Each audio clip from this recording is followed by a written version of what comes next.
Mais bien sûr que vous avez des chutes qui servent à rien, qui peuvent être utiles dans l'atelier. En l'occurrence, vous faites pause, vous pourrez faire un petit visuel sur les dimensions qui sont inscrites, et il y a 3 tailles de morceaux à découper.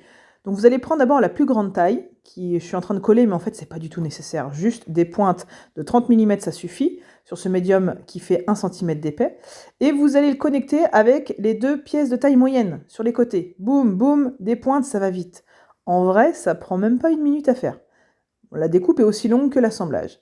Ensuite, on vient mettre aux extrémités les 2 morceaux de petite taille. Pareil, on pointe. Si vous voulez mettre de la colle pour vous rassurer, n'hésitez pas, mais ça a tendance un petit peu à salir l'ensemble, donc il faut bien mettre un petit coup de chiffon.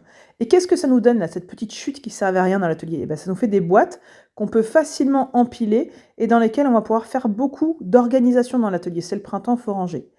Bon, par contre, le problème, c'est que ces petites tailles-là qui font 10 cm d'épais, elles sont pratiques, mais moi j'ai des choses un peu épaisses à faire, donc on va faire un grand modèle qui est encore plus simple, parce qu'il n'y a que 2 tailles de morceaux à découper. Et là, on va pouvoir avoir, sur la même largeur, la même profondeur, des boîtes qui font 15 cm d'épais. Donc ça, c'est super parce qu'en fait, il n'y a que 2 dimensions à découper. Et vous voyez, on va pouvoir organiser assez facilement les choses. Après, vous pouvez faire encore plus grand, encore plus petit. Le tout, c'est d'adapter. La fabrication, après, vous faites les dimensions qui vous plaisent.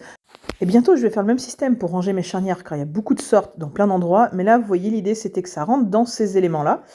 Et j'avais vraiment beaucoup de choses à ranger, comme vous le voyez. Donc j'ai fait des thématiques, quincaillerie, porte, il y avait les roulettes, il y a plein de choses, les poignées. J'ai même fait une petite boîte pour mettre les accessoires de mon Pika, de mes Pika. Les petites gommes, les petits capuchons, les mines de rechange, des étuis. Donc voilà, c'est beaucoup mieux rangé, mieux organisé. J'espère que ça va vous inspirer. Alors pensez à vous abonner. À bientôt.